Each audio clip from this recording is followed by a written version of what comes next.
देश आज 75वां गणतंत्र दिवस मना रहा है। मुख्य कार्यक्रम राजधानी दिल्ली के कर्तव्य पथ पर है। इस बार होने वाली परेड को सबने देखा है। इस वर्ष की परेड में भाग लेने वाले आमंत्रित लोगों की सुरक्षा सुनिश्चित करने के लिए सुरक्षा के भी पुख्ता इंतजाम किए गए थे। इस समारोह में मुख्य अतिथि फ्रांस के राष्ट्रपति इमैनुअल मैक्रों हैं। अभी तक हमेशा परेड की शुरुआत सैन्य बैंड के साथ होती आई, लेकिन इस बार देश भर की 100 महिला सांस्कृतिक कलाकार पारंपरिक वाद्यों के साथ परेड का आगाज करती नजर आई। लेकिन इन सब के बीच बेहद खास पल तब दिखा जब राज्यों की झांकियां एक साथ निकलते हुए कर्तव्य पथ से गुजरती गईं। इस दौरान सभी ने कर्तव्य पथ पर राज्यों की झांकियों में विकसित भारत की परंपराओं और सौहार्द के साथ ही यहाँ के मनोहारी दृश्यों को एक साथ देखा। मार्चिंग दस्तों के बाद कर्तव्य पथ से विभिन्न राज्यों की झांकियां निकली। सबसे पहले अरुणाचल प्रदेश की झांकी निकली, जो विकसित भारत पर केंद्रित रही। इसके बाद हरियाणा और फिर मणिपुर की झांकी थंबल लीलांगला लोटस थ्रेड्स निकली। मणिपुर के बाद आत्मनिर्भर पर आधारित मध्य प्रदेश की झांकी निकली। इसके बाद ओडिशा, छत्तीसगढ़ और राजस्थान की झांकियां निकलती हुई दिखाई दी। राजस्थान की झांकी में देखें तो राज्य की संस्कृति के साथ साथ पोषित महिला हस्तशिल्प उद्योगों के विकास को प्रदर्शित किया गया।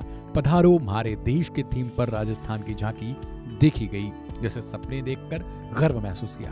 गुजरात की झांकी की बात करें तो इस विषय पर यह धोडो रहा। ये गुजरात के पर्यटन विकास का वैश्विक प्रतीक है। इधर लद्दाख की झांकी में विकसित भारत की झलक दिखाई दी। झांकी लद्दाख की यात्रा में रोजगार के माध्यम से महिलाओं को सशक्त बनाने के विषय पर आधारित है। इसी के साथ भारतीय महिला आइस हॉकी टीम, जिसमें विशेष रूप से लद्दाखी खिलाड़ी शामिल हैं, सशक्तिकरण की इस यात्रा का प्रतीक है। उत्तर प्रदेश की झांकी में सबसे मनोहारिक दृश्य तब दिखा जब अयोध्या की थीम पर आधारित झांकी निकलती हुई विकसित भारत समृद्ध विरासत पर आधारित रही। झांकी का आगे का हिस्सा रामलला के प्राण प्रतिष्ठा समारोह का प्रतीक है, जो उनके बचपन के बाल स्वरूप को प्रदर्शित करता है। गणतंत्र दिवस परेड में ओडिशा की झांकी में महिला सशक्तिकरण के साथ साथ राज्य के समृद्ध हस्तशिल्प और हथकरघा क्षेत्र की उपलब्धियों को दर्शाया गया। वहीं अरुणाचल प्रदेश की बात करें तो इस बार की झांकी में सिंगचुंग बोगुन ग्रांड सामुदायिक रिजर्व को दर्शाया गया, जो राज्य में एक जैव विविधता हॉटस्पॉट है। हरियाणा की झांकी का विषय मेरा परिवार मेरी पहचान है, जो हरियाणा सरकार के कार्यक्रम के तहत हरियाणवी महिलाओं के सशक्तिकरण के पारंपरिक प्रतीक के रूप में दिखाई गई।